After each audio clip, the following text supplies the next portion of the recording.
Flex Lewis, you're straight out the Lair.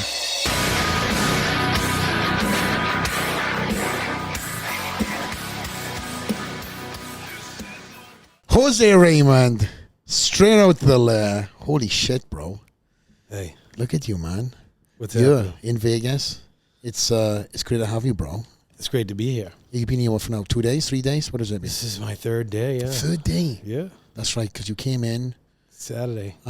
You came in, I was fucking mad. I was being pushed around, run around. Yeah. Yeah, but I managed to have a quick little hug. Yeah. Hey, hi and bye. Yeah. I saw you the minute I got here. That was good. And was that? Oh, that was the day I was leaving. Yeah. Or was that the next day after? It all kind of blended in now because the gym is, as you know, it's fucking madness right now. Yeah. You enjoying the fact that you got to see so many Olympian athletes and fans and stuff here at the Dragon's Lair? You know what? I did 10 Olympias myself, and each time I was just focused on getting myself prepared and getting my meals in, making weight and whatever. Now, this is the first time I've been back since I retired, and I get to enjoy seeing all the competitors and, you know, in boosting them up and giving them confidence and helping them relax, you know, because I know it's a nerve-wracking time for these people, and if you can bring some positive energy towards them, and they're all receptive. I mean, everyone I've met so far has been so great and happy in wanting feedback, you know, because we are far enough out still that they, you know, are asking questions, and yeah, it's really cool. It's completely different experience for me. Yeah. I was always used to worrying about myself, and now I can enjoy the process. I can't even remember what it was like for me in any Olympia because myself and Neil would get up so early, and I would have, well, it all depends what my weight was, but sometimes I would have maybe 50 grams of cream of rice and a shake, and we'd hit the gym very early just to avoid a rush. I'm talking about 7 a.m., you know? So I never had that chance to be in the gym when all the fans are there. Yeah. All the other athletes are there. I would be in my hotel room, or I would be doing stuff, keeping it moving. I'd be looking at social media and I'd be like, wow, oh, thank God I escaped that. Yeah. You know, but now this is the first time ever, obviously you and I both are on the other side of the fence now, where the athletes have been here for the last couple of days. The fans are soon to start to arrive. Kind of, you know how it goes. The fans get in on the Wednesday, Thursday and stuff. Yeah. So right now there's a lot of athletes here at the gym. They're so excited. Can you imagine being in their shoes and then next thing they get to see Jose Raymond walking in? It's like, oh my God. Yeah. You know, can you, and they all want you to see and show what they look like, right? They're all very excited. I have never been, and maybe it's a little different, but I've never been to an Olympia or never been a part of Olympia where there's a lot of energy. This is a lot of energy, whether it's because it's back in Vegas or there's just a array of different nations here at the gym, and maybe it's because there's a lot of mix up that's going to be going on in that top 5 in the open class as well as the 212. Yeah. What do you think it is? Because I don't know if you feel it too. Oh, 100%. But I think it's a combination of things. One, I got to give you credit, is when we were competing, there wasn't one particular gym that everyone wanted to come and meet up at. And now this gym is, as you've seen with all the day passes, it's only going to get worse or better. Yeah. Depends on who you are. Yeah. We never had that. You know, I sometimes trained in the hotel gym just to get a pump, or I would go to what was it? The Las Vegas Athletic Club? I never went to that. City Athletic. Athletic. Yeah, that's the one. And but there was never one place where there would be mobbed with people. So the energy here is just crazy. I've already met 100 fans, and they're not even all here yet. You know. No. Majority of the ones you've met are athletes in the amateur Olympia and the various different pro classes that are here. Yeah. That's what's going on right now. These are pros that are training, getting their last final workouts in, and also being able to be fans themselves with guys like yourself. Yeah. They're competing today and tomorrow? Tomorrow, Amateur starts tomorrow, I believe. Okay. Yeah, I think. Was it today? I think the women might be competing today. No shit. Yeah. Okay. All Yeah. right. And today is Tuesday. And then the men tomorrow, Wednesday. Yes. But to get back to your point about the energy, I think having the pandemic, 1 or 2 years of the uncertainty, some people weren't preparing because of the uncertainty. Mm-hmm.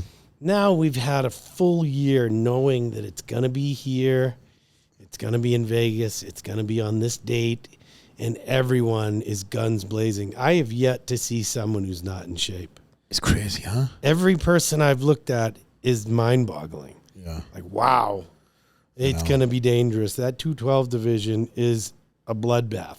I haven't seen Sean, obviously, but it's really exciting. It's really the classic physique is just crazy. The excitement throughout the top 10, 12 in the open, you really could flip-flop any which way 12 different guys or more.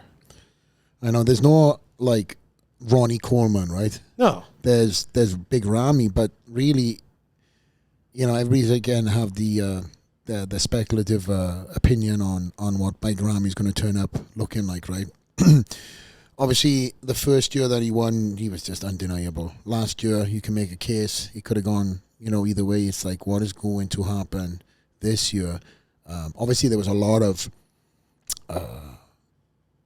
I would say, after the show, there was a lot of information that came out that Big Ramy wasn't able to train properly, wasn't able to do this. He had, family issues and stuff like that, which can play a massive part on the mindset, no question. They can also have a detriment to your physique. Stress is a fucking bitch, Yeah. And as we both know, sound yourself in that cocoon that last month is essential. You got to avoid all the.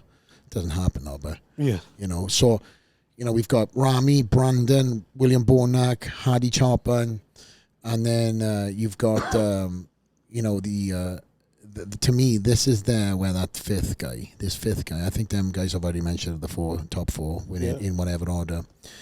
And then somebody coming into that top five, that's where I think this guy's interesting, where you can start putting names together like Andrew Jacked, Derek Lunsford, Hunter Labrada, Nick Walker, them, and et cetera, because this, I think, is the changing of the guard.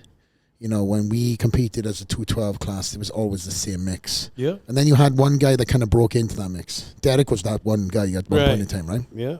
And then Sean was that one guy that broke in. Even though Sean was there for a long time, he kind of leveled up. Yeah, 212. He morphed in the last few years. But then this year, there's never been our era, and I don't know if it'll ever happen again, because we were so consistent for years and years and years, traveled around the world, a traveling circus of us 212 guys in the same faces. The new guys that are coming through, I think, is so interchangeable, because that class is so fucking, you're either on or you're, even if somebody's 90%, somebody else in the open might be on, but in the 212 class, it's you got to be on. Yeah. That's the most exciting thing. The 212, the open, the classic, again, and so many different divisions have such a fucking incredible lineup this year. I think it's one of the best Olympias in the last couple of years. I've heard, obviously, rumors that Vegas might not be the new spot next year.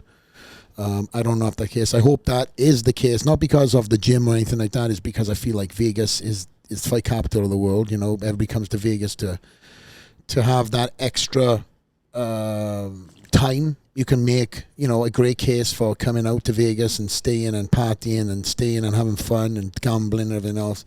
Anywhere else around the world, you can't really have that. They tried it in Florida, Orlando. Yes, there's fucking sunshine and palm trees, humidity out the ass.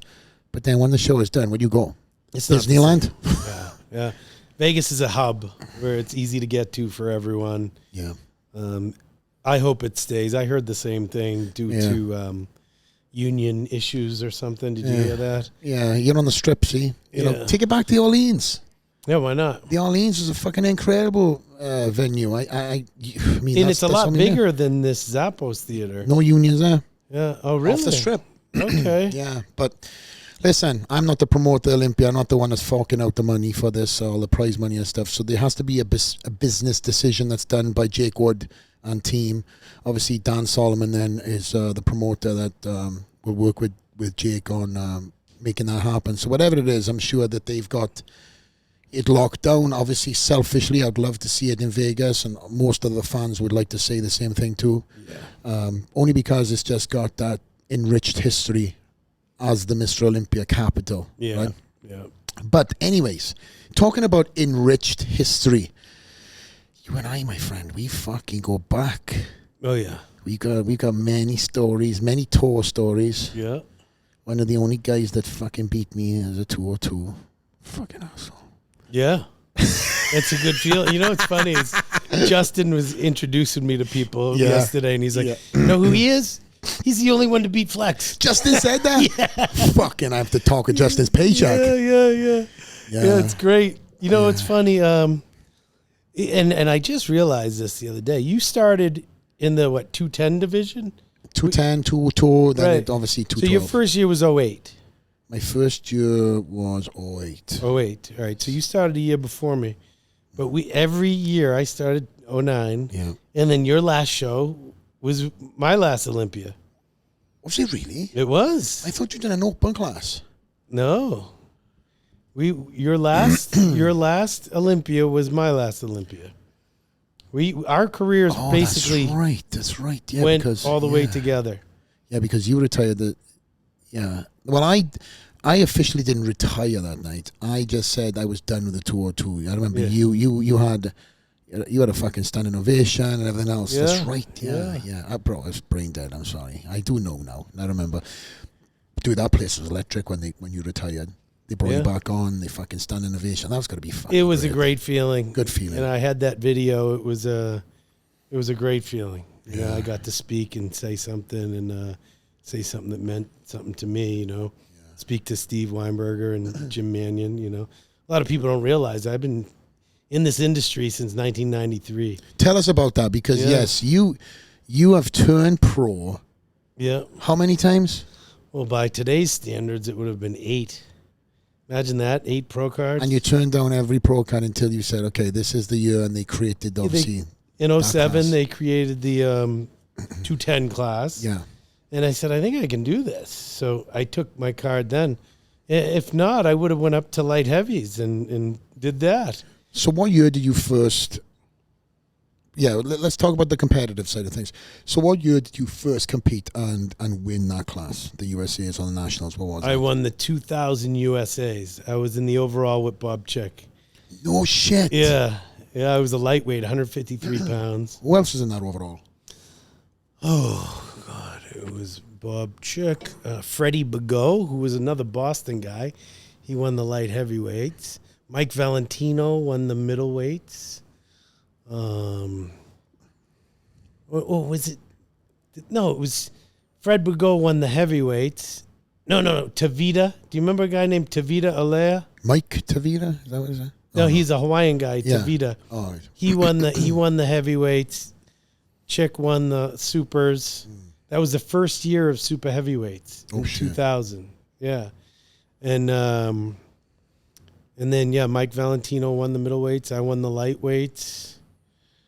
And I forget who won the bantams, but it was a great experience. You know, I was doing all natural shows back then. I was doing the Universe and the Muscle Mania on ESPN, and even some East Coast like A and BC championships. And I just went because my brother was doing the USAs. I had no idea what I was getting into, and I won.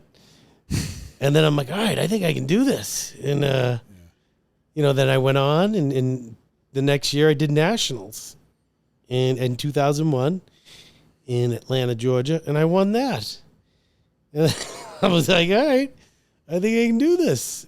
And I went up to welterweight, took a few years off, and I won the USA, the Universe, and the Nationals. Has that ever been done before?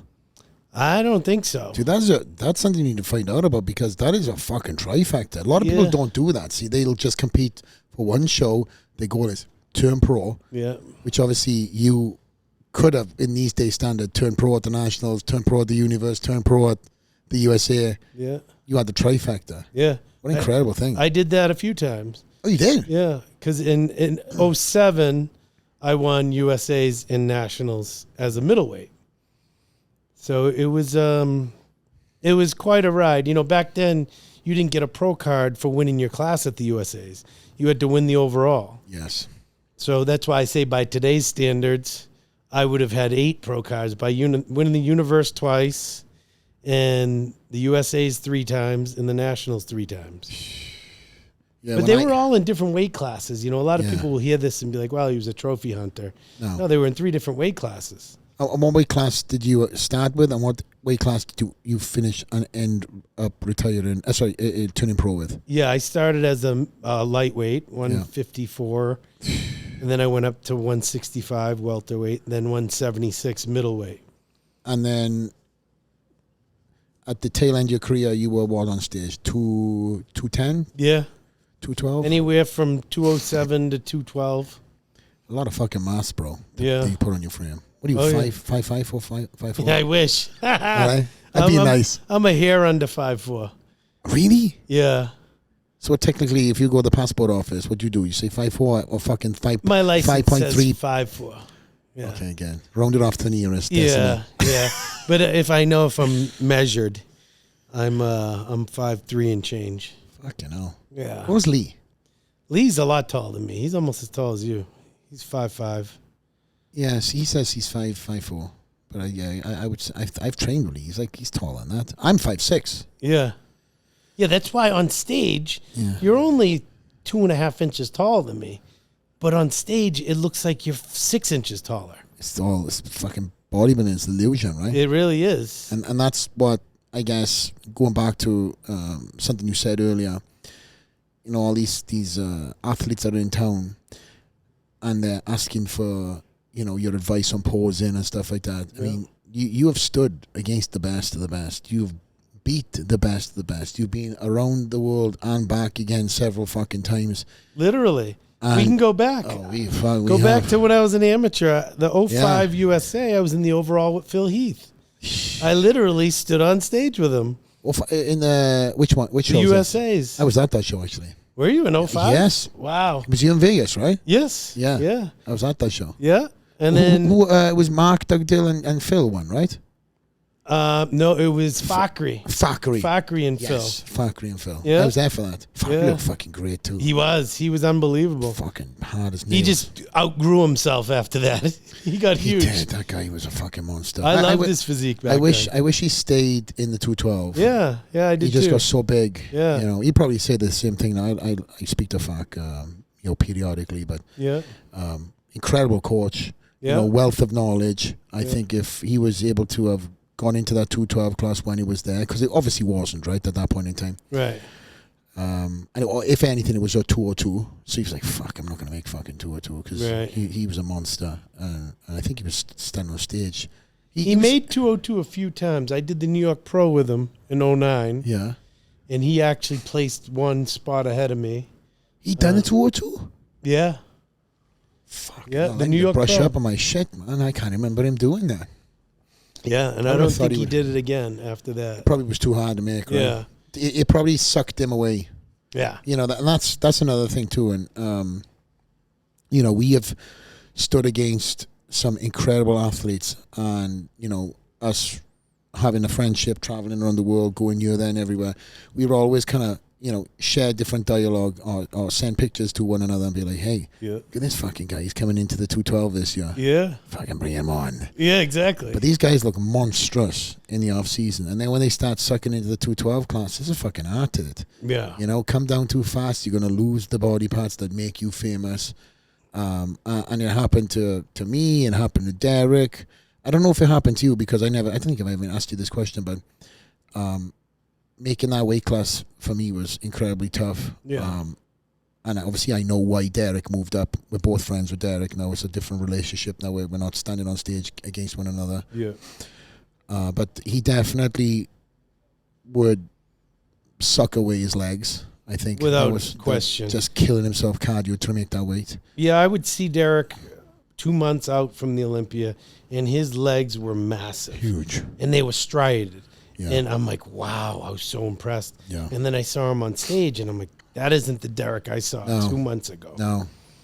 So, yeah, he had no choice but to move up. It was the smartest thing he could have done. Where with me, I'm so short that although I did have to, like, starve the last day to make weight, I was much better being lighter. You know, and once I did make weight, it's not like a lot of people think you weigh in at 212 and you come on stage at 218. No, I weighed in at 212 and would come in at 207. Yeah. Because I would dry out the night Same. before. Yeah. He was like, oh, you 230 on stage? It's like, no, I'm just Yeah. same as you. As long as we look at it. 209 maybe, 208 maybe. Yeah. Just jump on that scale, make the weight, then dry out. I got to the point where I never worried about anyone that was taller than me. And except for you.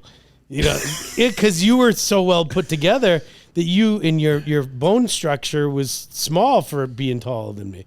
So you could carry more muscle. But any other tall guy, there's no way that they could stand with me, muscularity-wise. No. So I was never worried. As long as I come in as hard as I can, I'm going to be dangerous. And that's exactly what I did. And then the end of my career, my very last show, Sean Clarita beat me.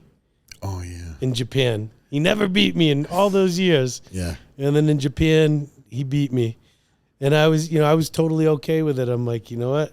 I'm an old man leaving with a broken down hip, and he's on his way up. And sure enough, 2 years later, he won the Olympia. So I want to talk about us competing, and I also want to talk about some of the injuries that you had to work through. Yeah. Unknowing and unpromoted, didn't talk to the fans, didn't tell the world. You just worked through the pain. Yeah. But prior to jumping into them nuts and bolts, we have been able to. Well, I've been able to see you come out as somebody that I seen in the amateur class. I remember seeing you one time prepping for a show, and I've mentioned this not so long ago, but you had this fucking surfer's haircut. And I was like, holy shit, who is this? This is fucking Jose Raymond. Wow. Yeah. He had long, like, surfer hair, and you came out of fucking nowhere. Like, this was this incredibly improved physique. I think you were doing an interview with Muscular Development. Yeah. It In was the- in a 09. hotel room. That was in a hotel room at the New York Pro. I'm not afraid to say this, but I was a natural bodybuilder. I was always natural. Yes. And that was my thing. Me and my brother wanted to take on the world and be the best natural bodybuilders in the world. And I did the New York Pro natural, and it was catastrophic. I had the long, crazy, curly hair. did. I was ripped, but I was only 184 pounds. And, standing next to David, Kevin English, Jesus. Eduardo, Mark Dugdale, Fakri, Jason Arntz. I mean, these are all hugely decorated athletes, and they spanked me. And even what the heck's his name? He was a Masters competitor. He beat me at the New York Pro. Vinny Galante. Oh, Vinny. Yeah, he beat me. I thought you were talking about Kenny Jones then. No, he did not, thankfully. He's the one that was shorter than me. And so I just fur coat said, on. Yeah, I was 34 years old at that time. And as you know, I'm 8 or 9 years older than you. And I figured, you know what? I can make the mature adult decision now of what I want to do. So in that period of time between May and I think it was September 1st was the Atlantic City Pro. Jesus. And I put on like 18 pounds of stage weight. I know. And it was harder in 3 months. Ridiculous. Yeah, and I went up against you. Yeah, because you came out of nowhere. I was like, Yeah. I see this fucking surfer earlier in the year, and then all of a sudden it's like, this guy now has cut his hair. Yeah. He's trimmed himself up. He's like fucking 20 pounds heavier. He's standing, who the hell is this waddling in backstage? Hey, I know this guy. And then you fucking was like, Jesus, bro. Yeah. And that was the start of our battles. Yes. That's the start of our That battle. was a battle and a half. Yeah, up until that point, there was, the main people that were in my in my mirror, oh no, this is my mirror, in front of me, should I say, was Kevin English and David Henry. Yeah. It's them two were the faces, the OGs, right? Right. And they were battling out in their own, first, second Mr. Olympia. Right. I was coming through the ranks, and I wanted to get that respect too, and then you kind of done the same thing too, fucking leveled up. Right. I was leveling up. There was certain things that I had never done. I wanted to stand against these veterans, and we really started pushing food, waking up in the middle of the night, fucking eating meals, force feeding me, all kinds of crazy shit just to get up in that weight class. Because I stepped on stage like 183 at first pro show, and then I put that 10 pounds on. I started becoming more competitive, and then outside of the Olympia, you and I started having our own battles too. The Olympia, Atlantic City. Yeah. Oh, bro, remember that show? The fucking electric went off in the hotel. Which one? In the casino. Were you stayed in that? Did you stay in the Trump casino at Oh, Atlantic City? yeah. Yeah, the whole power went off in that hotel that night. Really? And I remember I was sick. I was throwing up and stuff. Yeah, you blame me. Yeah, because I came by your room to see you and use your microwave. You're like, you food poisoned my microwave. I did. I woke up the next morning and go, bro, you fucking put shit in my microwave. Yeah. I think I actually tried to convince myself you'd done that, by the way. Yeah, you did. And then I was like, no, stupid. Yeah. It's stupid. But the whole electricity went out in the hotel in the Trump casino in Atlantic City. And it was off for like maybe an hour. Now, when you guys and girls know, when you're prepping and you've got all your fucking food and you got everything in the microwave, you got a microwave in the room and you've got everything in your fridge, and next thing everything starts, thawing out. Yeah. You can't put food in. You can't even go to a room. It was all out. And then what happened was I had this spray tan put on me, and because I was throwing up and I was sick, it turned the pH on my fucking skin green. Yeah. Remember, I was on stage nearly green. I remember. I was so psyched. And I couldn't wash because something happened. Now, again, anybody who's watching this, the fucking you plumbers will probably understand this, but I guess the system shut down, and then the water from the river pumped back up. So I put the shower on, and it was black. It was river water. Yeah. So I couldn't even shower. So I had to get resprayed on top of my green fucking tan, and then I had to compete against you, which is always fun. And listen, every fucking show I've competed in is always a story. Same for you, right? Yeah. But this one obviously was unique, and this was the We should have one. them post some of these pictures as we're talking about these shows. Oh, we will. We will. You'll see my green fucking tan. Yeah. I'll try and find the best version of it too. And that's a show that I beat you on.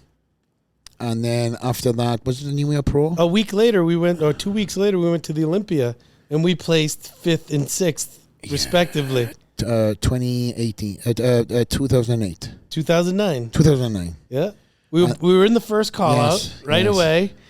It was an exciting whirlwind year for me because I went from nothing at the New York Pro to pushing you at Atlantic City to first call out in the Olympia. Yeah. It was a huge step up, and it made me realize I'm here, and I'm dangerous. Yeah. And it gave me confidence in the same thing the following year. I came in and I won 2 more shows in back-to-back weeks. Yes. And it was huge. And what happened was, and I tell a funny story, is after I won back-to-back, the company I was with at the time, they wouldn't sponsor me, but they gave me a transformation contract where I did the before and after. They paid me. Sure. It was Muscle Tech. Yeah. Muscle Tech? Yeah. Fucking tight bastards. Get this guy a fucking check from back in the day in his pocket. Well, they did. So okay. They had to pay me a bonus if I won a show. So they're basically like, we're not going to pay you, but if you win a show, they were betting on me sucking. So like, if you win a show, we'll give you a bonus. So then I won 2 shows in 8 days. And they had to give me a pretty handsome bonus. And the big fat check came. Nice. And they were like, we will no longer be requiring your services. Shut up. Yeah. That was the year they laid off everyone. There was about 15 of us that got dumped. So you're saying that you were the one that fucking bankrupted them with that big payday? No, it wasn't that big. No, I think it was Jay. Yeah, Jay But big bucks. I thought it was funny that, they were counting on me not doing well. And then I killed it in back-to-back weeks, and then they just got rid of me. But it was funny. So that year, 2010, I had some gyno surgery, and then I had no sponsor. And all I had to focus on was you, the New York Pro. Yeah. And that was honestly what drove me that year. I had no sponsor. I worked 50 hours a week training people, and I just put my head down, and I was like, I'm going to do something this year to get a sponsor, and I'm going to do something real. And sure enough, I showed up at New York, which became kind of a cool thing because you were with Gaspari. Yeah. Gaspari's biggest New Jersey nemesis was the hell's his, he was my boss there at MHP. Yes. Gerard Dente. Good looking dude. Yeah. He was a stud.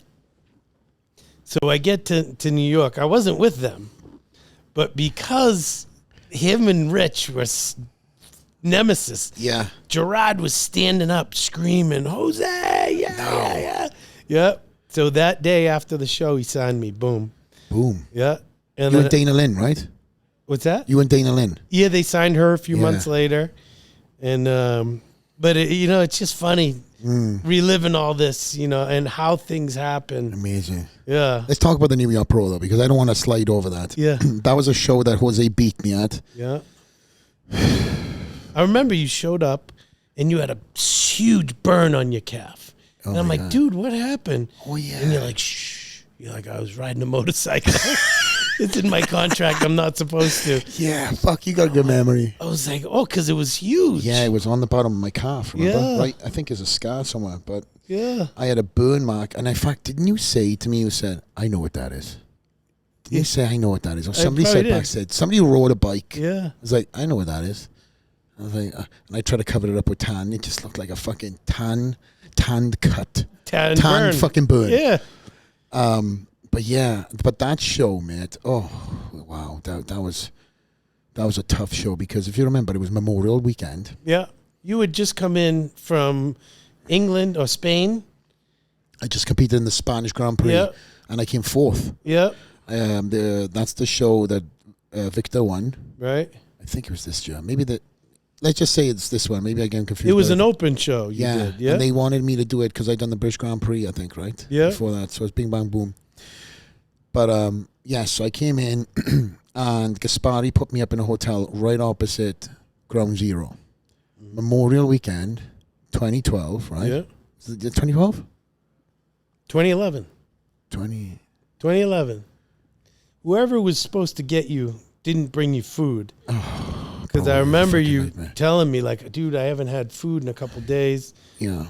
It was a shit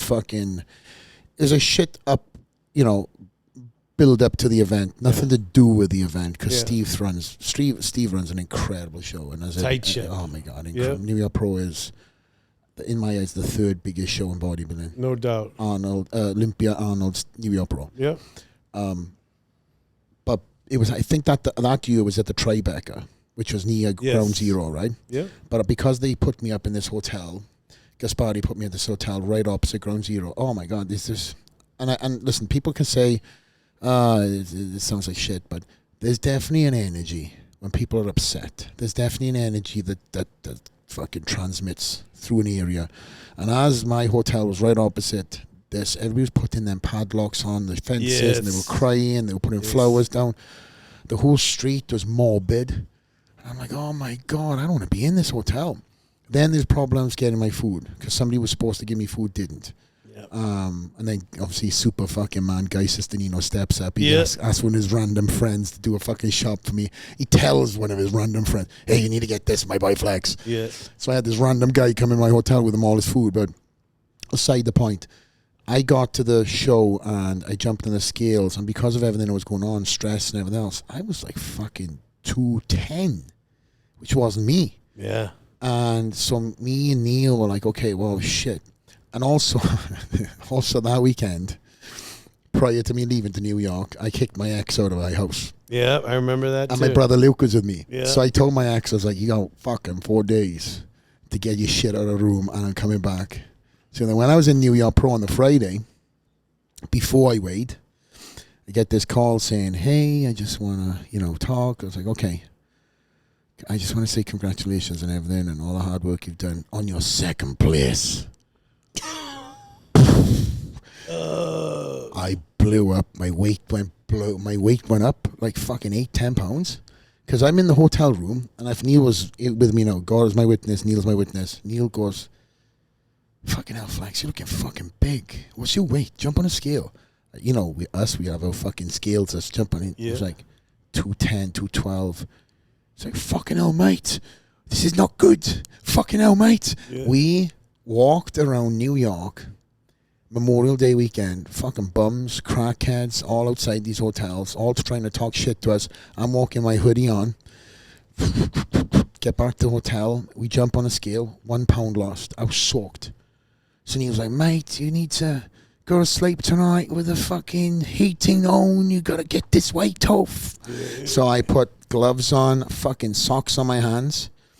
I put 2 hoodies on. I fucking had a long sleeve. When do you ever see me in pants? I'm never in fucking pants. Yeah. I had pants on that I borrowed from Neil, on top of my shorts, on top of them, double socks. I had a beanie hat on my head, cranked the heating up. And this is one of the hotels where my room and the living room were separate. So Neil was sharing with me. Yeah. So Neil was in his own AC, slept like a fucking king. Yeah. My poor brother slept in the same room as me. We didn't know Neil had his own AC in the next room. Oh. So my brother was in there. I woke up in the middle of the night. My brother's having these fucking dreams. He's like this, bro. So in his boxer shorts, sleeping in my king-size bed because, and he's soaked. He's like, talking in his sleep. Shut the fuck up. Get up that next morning, jumped on a scale, 201. Got to the venue, jumped on the scale, 204.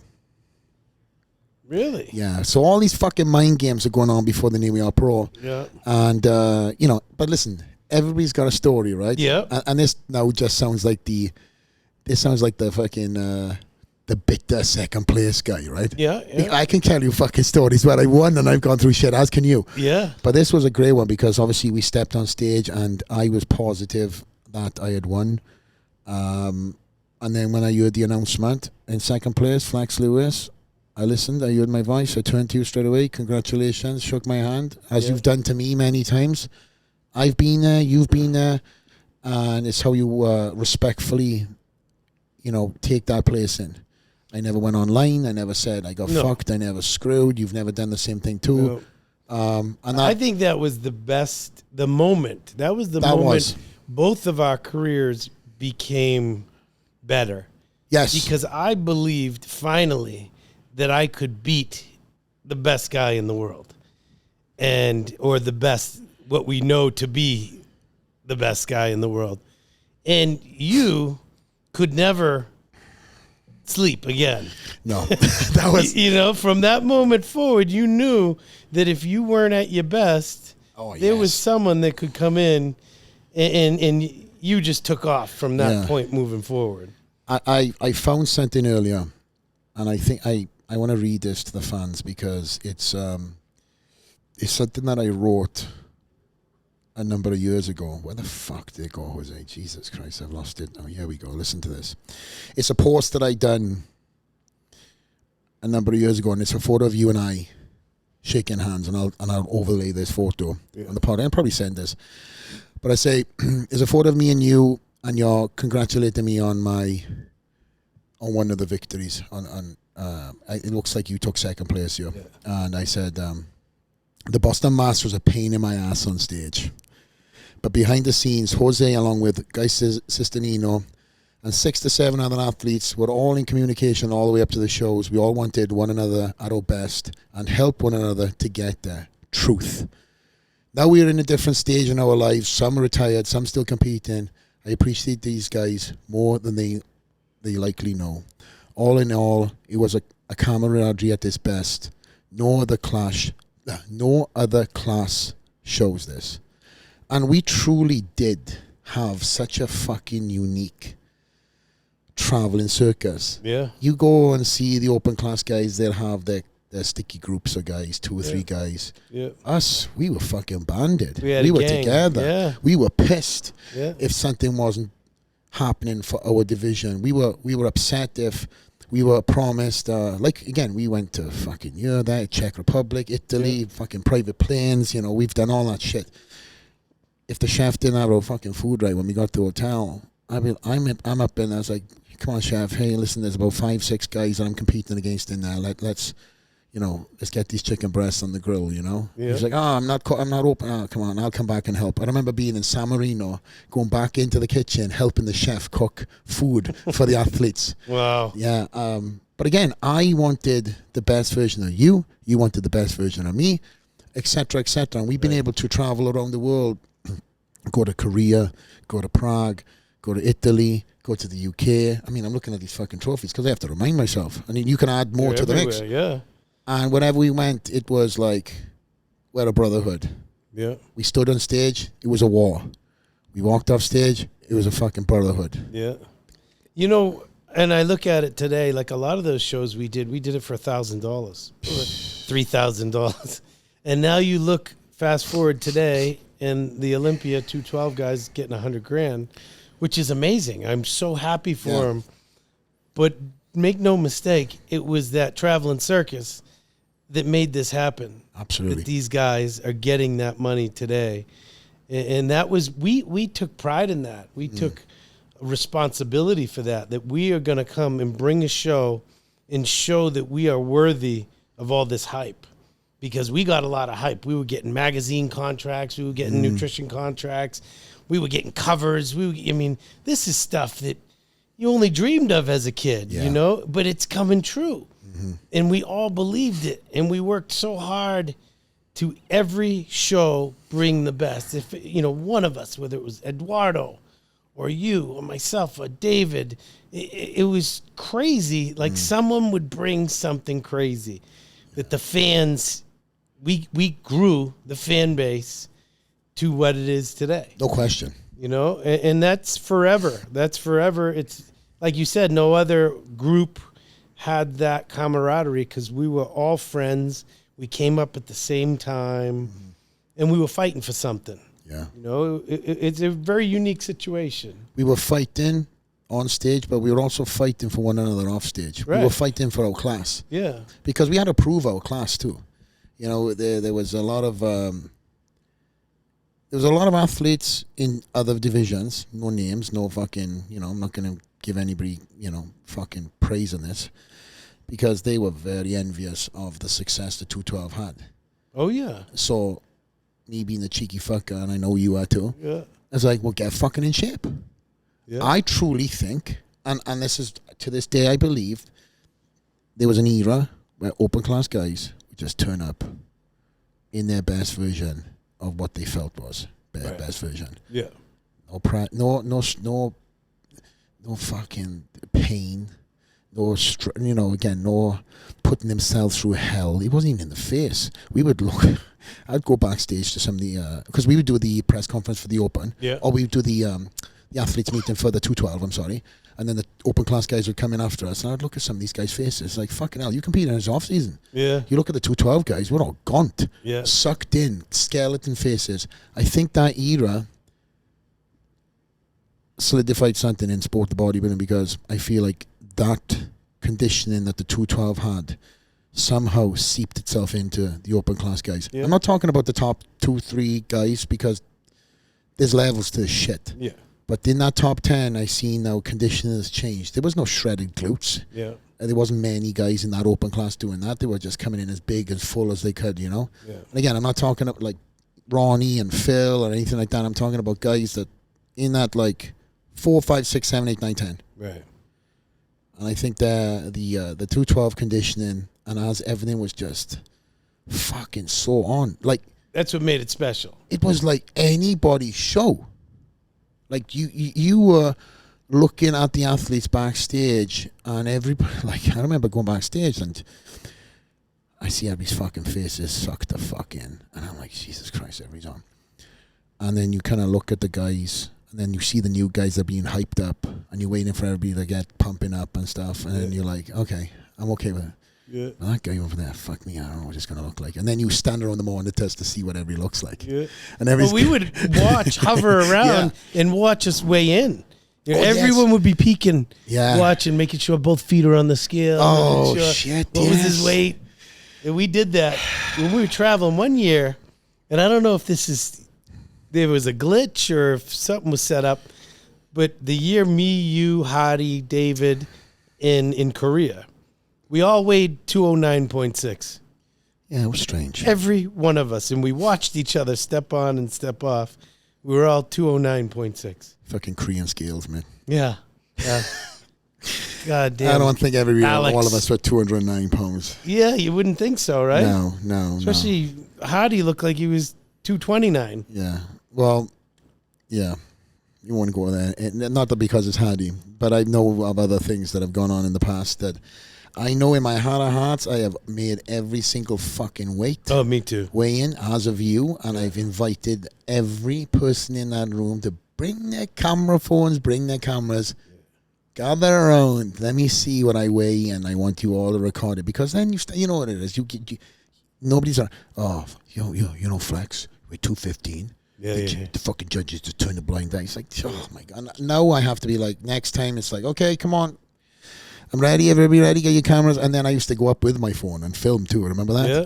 I always stuck up for you. I'd say because I was out of everyone who was up your ass, making sure when I watched you weigh in, I'd be like, I'm gonna make sure he's underweight, and then I'd be like, hey, no, I watched him weigh in. He weighed the same as me. Yeah, and I can attest to you having my back. In many shows because it was one time. That was Korea again. In Korea. Yeah, tell this story. Yes. You overslept. No. I had a fucking team that were running on their own fucking time. So prejudging had come and gone, and for everybody who, all right, I'll tie in a picture to this story. There's that back double bicep photo of me in Korea that everybody talks about. On stage? On stage. Yep. That was that show. Yeah, it was nuts. That was prejudging. Yep. So prejudging, I was like, oh fuck, I was relaxed. That was the first show I remember I had no gut issues, nothing. I was just like, what is going on? Okay, don't question it. I was so relaxed. And I went to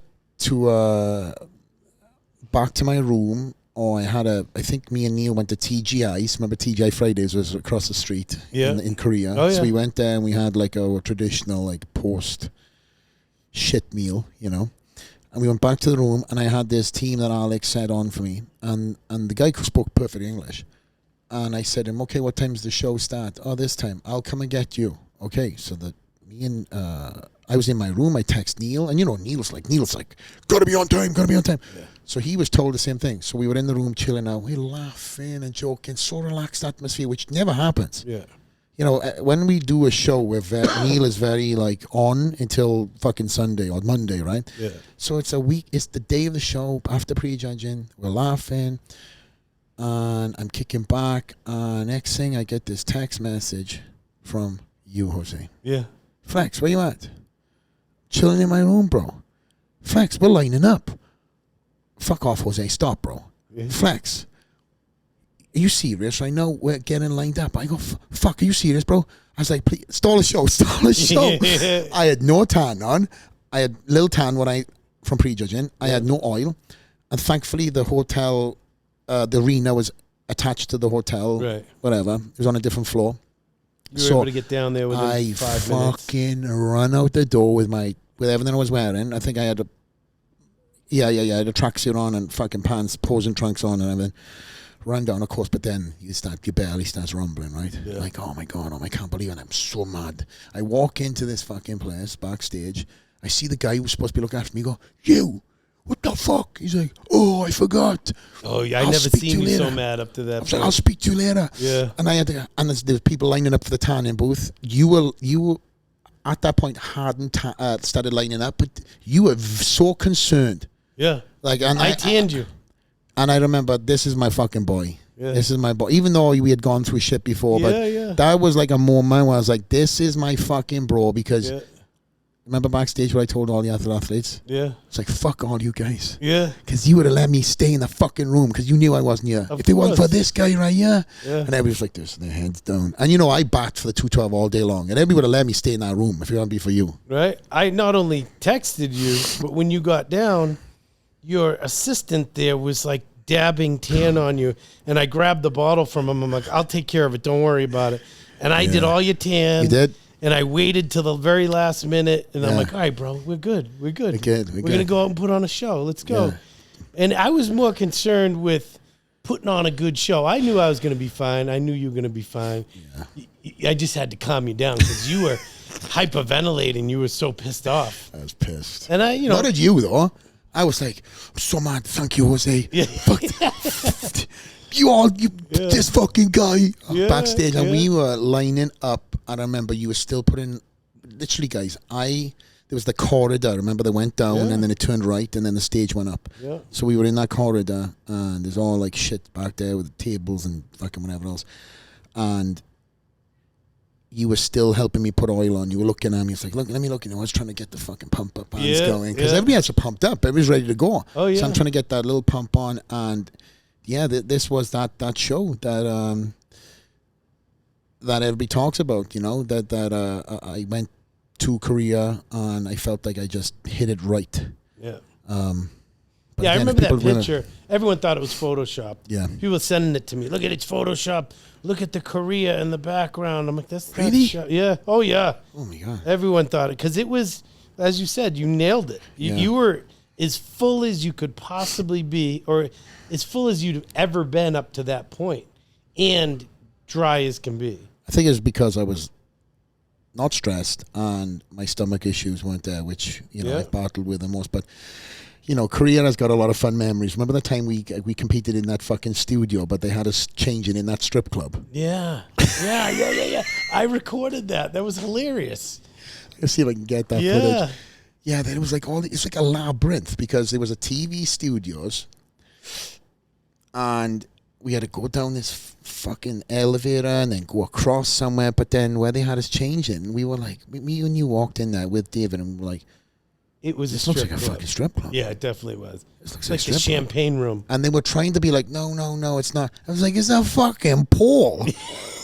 Or no table. Yeah. Remember there was the chairs and the fucking pole, and they were like, yeah, you guys, you got to change in here. I was like, is this going to be open tonight? Yeah. Just for, me and Jose Gaskin. That was 2014. I know there's a different, yeah. I have that on my YouTube. Yeah. I recorded that whole thing. That was hilarious. What do you take from you and I competing over the years, and what is it that when you think about what we've gone through, what we've competed, like, that makes you smile? What is a couple of stories that you think that comes to mind straight away?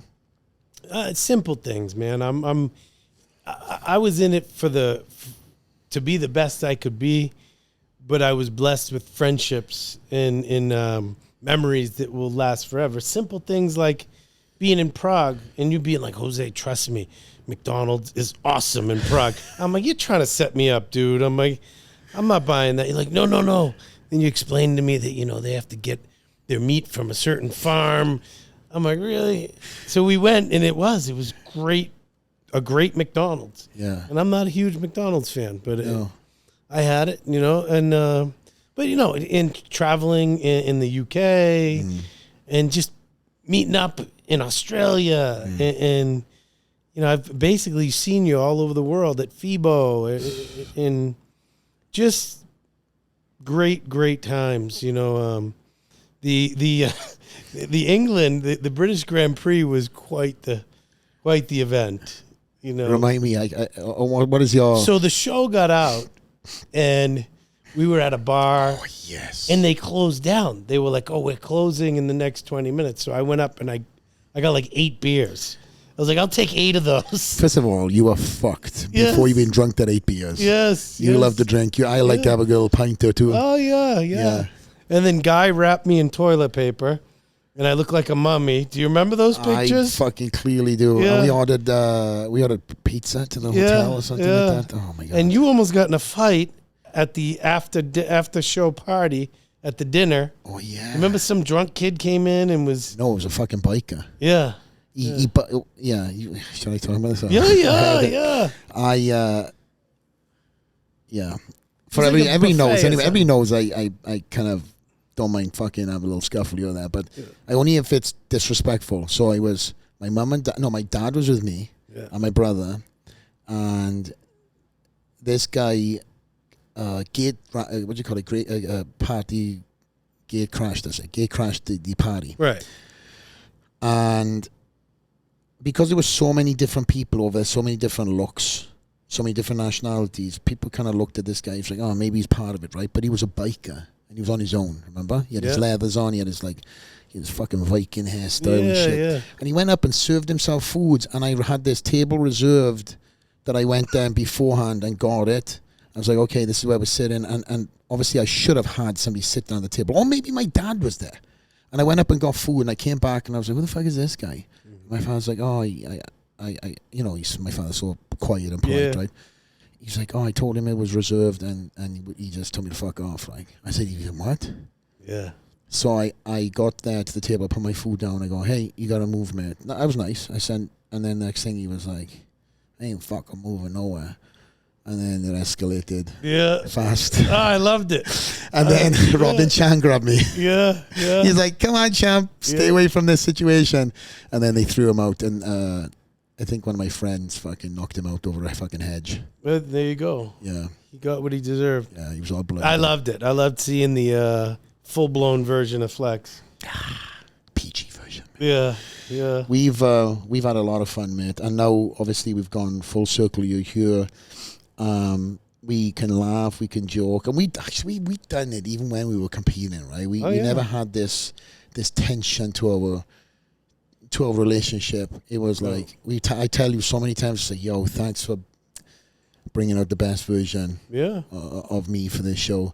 Obviously, Chris Acito, I have a great relationship with him now. He fucking hated me when you guys were pregnant. Yeah, love hate, right? He called me the dragonfly. Yeah. You know, it's funny. Even though I am 8 or 9 years older than you, I always looked up to you. I always really respected your business savvy, and you taught me a lot. And we used to talk about it. You know, when I would tell you about contract issues, or, you know, you would always tell me, you know, how to handle certain situations, and because you had a lot more experience with it than I did, and I really appreciate that. And you know, I see where it comes from, because, you know, through the years, I've gotten to know your family. And one year, your mom came up to me. She made sure she came over and visited me, give me a big hug. She loves you. And she said, you know, she just said, good luck, and I hope you're doing well. And I wanted to keep talking to her. And she's like, no, I got to go. She's like, you sell all this merchandise. She's like, you got business. You got business here. She was dead serious. And I'm like, oh, all right, because I didn't care about selling clothes. I wanted to talk to her. Yeah. And she's like, oh, no, you sell all this. And now I know where you got it, you know. Fuck, I don't think I got it from my mom, but I'm glad that you got it from my mom. Yeah. My mother's you're hustling like fuck. My mother was like, hey, you know. She was wearing like a queen's crown. What? Yes, you don't remember that? My mother probably put that shit on when she was wearing on the Xbox that she left. Yeah, she was wearing a tiara. Oh, I love her. Oh, my God. She was here this morning. She came and surprised me. Yeah, I heard. Yeah, she came in and they got an Uber from the house, which is, you know. Is she going to come back in? I'll make sure that you guys I'd connect. Love to see her. Yeah, like you guys connect. Is there anything that, man, you wanna talk about, promote, or, you know, what we're doing here at these podcasts are kind of all Olympia tailored podcasts. We're trying to keep them short, sharp, and sweet, but because you and I can fucking talk all day long.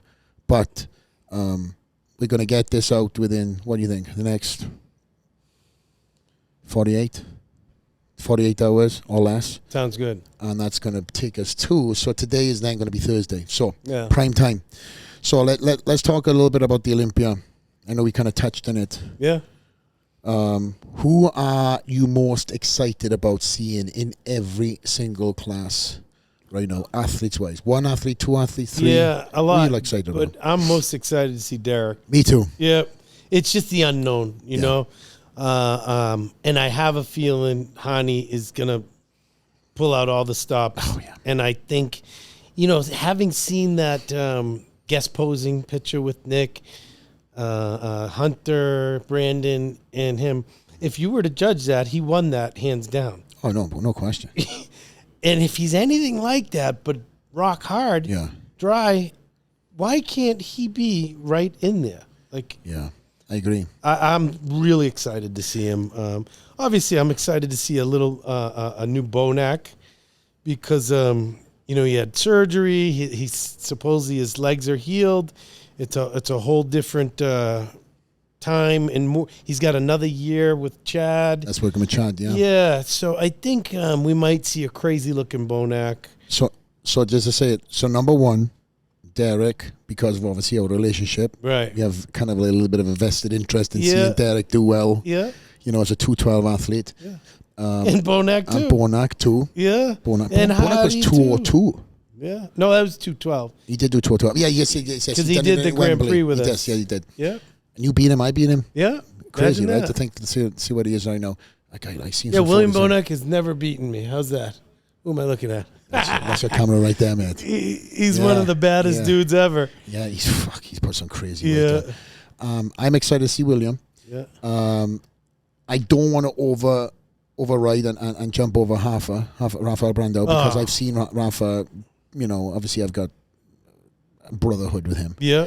But for the podcast and everything else, that kid he's looking incredible. He really does. Just a beautiful structure and deep separation of lines and flow. And if you know what you're looking at when you look at Rafa, when you look at him, you're seeing something special. He's unique. If you have the eye, like, listen, Nick's a freak. Hadi's a freak. It's apples and oranges. Yeah. And Rami's a freak. But guess what? Rafa is a freak in his own way. Yeah. He's a structure freak. Like, nobody looks like that. No. He reminds me of, remember Dennis Newman? I do, yeah. Like that beautiful physique. He could have won the Olympia in my eyes if he was, Yeah, exactly. And then there's, we've mentioned, and then there's Brandon. I've heard Brandon has made incredible improvements. I haven't seen Brandon yet. I spoke to him on text. I think he's in town. I think he's quietly training somewhere else. Yeah. Because I know, listen, if these guys come to the gym, it's been... some of these guys want to come to the gym and have this. Right. That's the thing, right? Yeah. I was the complete opposite. I'm like, kind of like you. I'll stay in the hotel or I'll get up super early and avoid every fucking... Because that my mentality wasn't... what happens is you get caught. You can't leave. You miss meals. If you go out in public, like Nick. Nick is a superstar. He can't be in the area where there's 100,000 people. No, he was here this morning. Yeah, but he got out early before the crowd came in. He got out. Yeah, just as the crowd was coming. Yeah, Sean, Matt Johnson, Nick, they were all here. Nick was checking them. They all went to the Arsenal strength room to check where Nick and Sean were. I would love to see that. I didn't want to go. Yeah? I know. You know what's crazy is I have every fucking athlete here I know that I can see. Yeah. And I said to myself, I'm so excited to see this guy. Yeah. And the only athlete I've really seen, and this has kind of been by sheer coincidence, is a couple of the Brazilian guys. Yeah. And Angel Cararon. He looks phenomenal. Fucking stupid. Angel looks incredible. He's a tank. Yes, he is. He puts some freaking incredible improvements. And outside of that, I haven't really seen anybody. I've got the posing room fucking camera, but I could look at that and be like, it ain't the same. It ain't. It's like the guy's this size, right? And then I want to throw in the fact that Andrew Jacked is another front runner for that top 5 mix too. I asked him if I could watch him pose. Yeah. And he was like, "No, that's only in Dubai." And I was like, "No," he said, "No, man, I ain't. He won't strip down for nobody. I just want to see what he looks like." He will allow me to see him, but I told him I don't want to see him. Yeah. I seen him yesterday. I was like, "Hey, what time are you coming into the gym tomorrow?" He's like, "I'll text you later. I don't want anybody to know." Yeah. And I was like, I don't even want to see you, bro. I just want to see you just to say, hey, right. Good luck with everything, that kind of thing, right? He's a nice guy. Super nice really guy. Nice. I think he's got the most upside of anyone. I've said this. I think Rafa's going to win the Honor Classic Ohio within 2 years, and I think Andrew Jacked is going to be pushing for that Olympia title within 2 years. As long as he keeps this trajectory going. I don't know how maxed out his physique is. I'm only looking at what he's done in this short period of time. Right. Kind of like that fucking that year you put on 12 pounds, 14 Right. pounds, whatever it was, right? Yeah. He just had that year. And long as he keeps on putting that weight on in the right places, He's only been training a couple of years, right? it's probably like 2 years that he's been focusing on body, man. Right. It's fucking nuts when you think about it, bro. Come on. Unheard of. No. And how old is he? 35, 30? He's mature, yeah. He's got a mature muscle on him, so I think he would probably be in his mid to late 30s. Yeah. Let's be politically correct, let's say early 30s. Okay. Yeah. So he's got plenty of time. Best time. He's healthy. Kind of done what you've done. Yeah. I started late. Yeah. And had this incredible trajectory on muscle tissue and just fucking open receptors. That's what it is, right? Yeah. You looked after yourself. You ate the right things. You done the right training sessions. Yeah. You recovered the right way, and then all of a sudden, add supplementation into that. Well, I'd already mastered the art of nutrition in training. You wouldn't have won these fucking open class, the overall National events and class wins. I'm sorry. Yeah. So the minute I started that was the missing link, and my body just exploded. So this weekend, do you have any athletes in the show?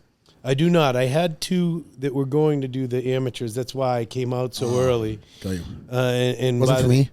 Well, yeah, I'm so happy that I was able to come see you, but I wouldn't have come out quite this early. I was spending 10 days here, but maybe it was a good vacation. Things are happening. Got a nice place, got a rental car. Nice. Might go see my brother for a day. Yeah. But no athletes in this show, but that's a good thing to bring up. Since I've retired, I've put a lot more time into training my clients and in person in Boston. Yeah. And also online, worldwide pretty much. I had a kid in India compete yesterday and this weekend.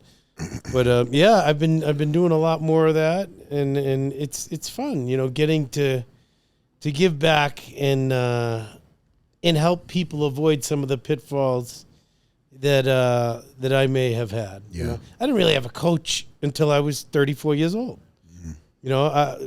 Older, 30, 35, 36. Crazy. Yeah. And Chris was unbelievable with me, and there were certain little nuances that I was able to navigate with Chris's help. Like I never measured food ever before I met Chris, never. And then I realized I wasn't eating nearly enough. Yeah. And that's how I was able to go from 202 to 210 at 40 years old, Yeah, that was I keep on saying this, but it was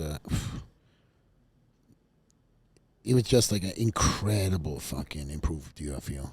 Like the beginning of it to the end, it's just a different fucking person. It looked like 2 year off season. Yeah. And you really didn't have a off season. You had this small time period between that New Year Pro. No, was it New Year Pro? Yeah. And then the end of the year, Olympia.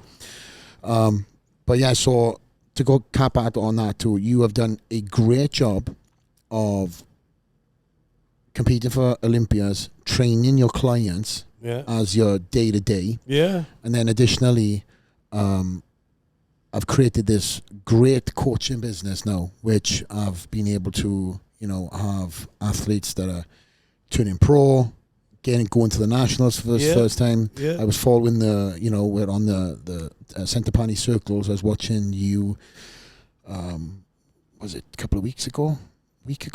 Yeah.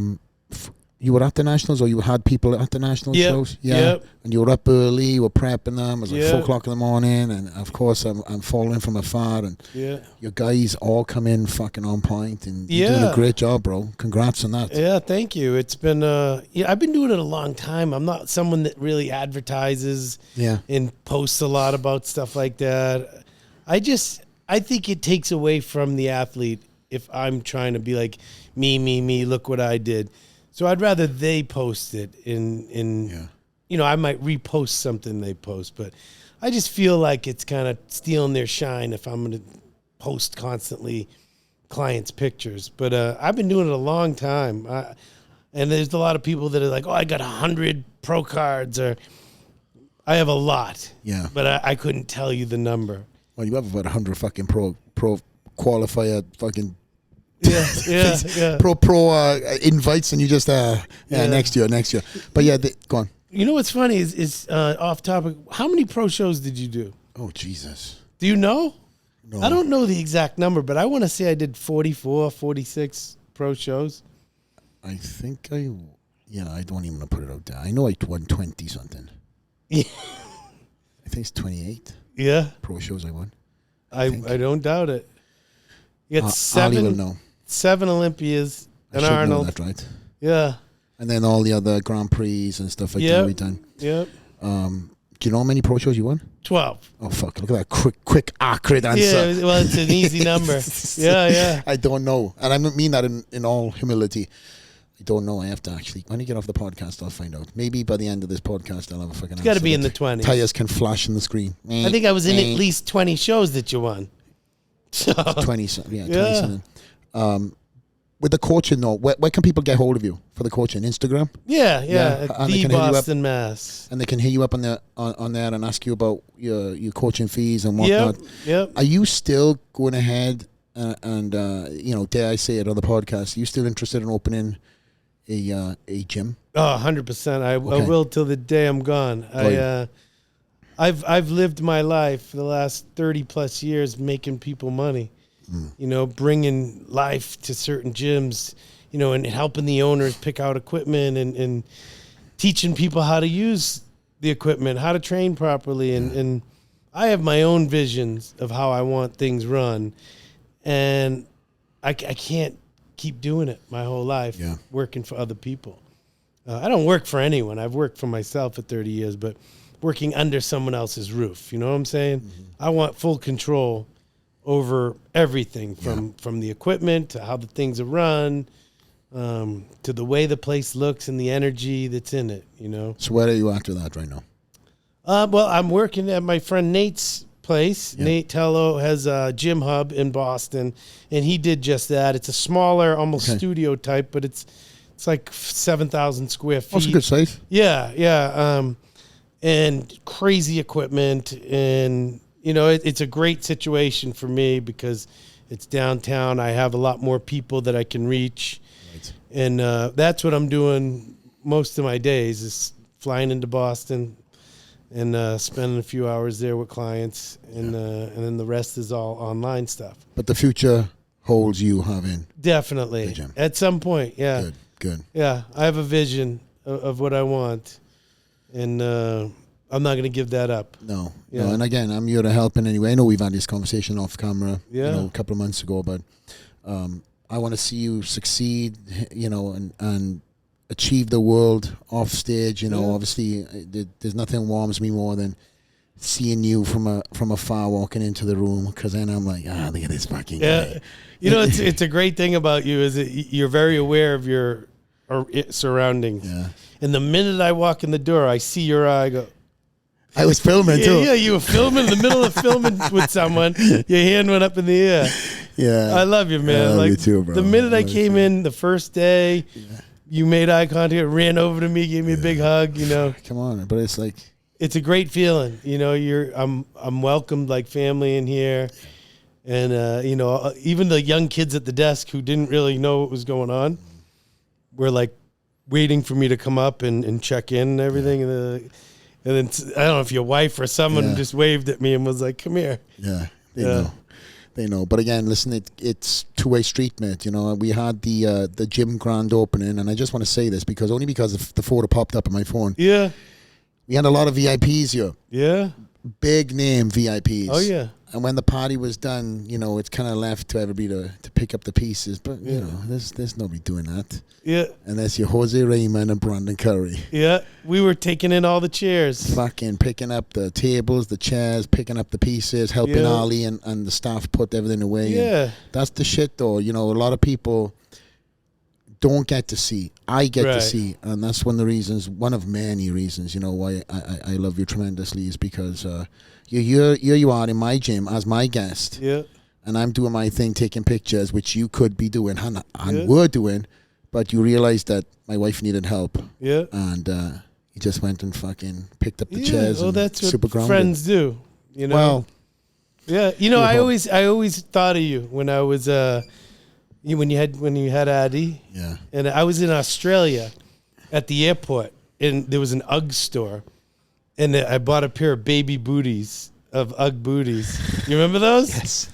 And I got them to you. Yeah, you did. It was, I always thought of you. I know, bro. Appreciate it. We don't bro. get to see each other enough, but enough. it's great. It's Yeah, great that we have this week, and I got to hang out with you today. And listen, this podcast wasn't prearranged. No. This was We just started talking, and you're like, you know what? Let's record this.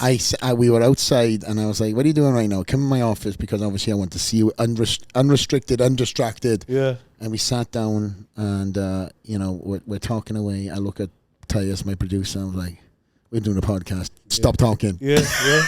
You know what? I'll finish on this. The actual conversation we were having when you said that. Okay. It was 2013. I was filming. I was training for the Toronto Pro. I had already done the New York Pro 4 years prior. So I'm like, I'm not doing it 5 years in a row. Yeah. A week out. It's actually 2 days out from the New York Pro. And it's a week out from Toronto. I get a phone call, and they're like, hey, that guest posing you're doing this weekend, it's a non-sanctioned event.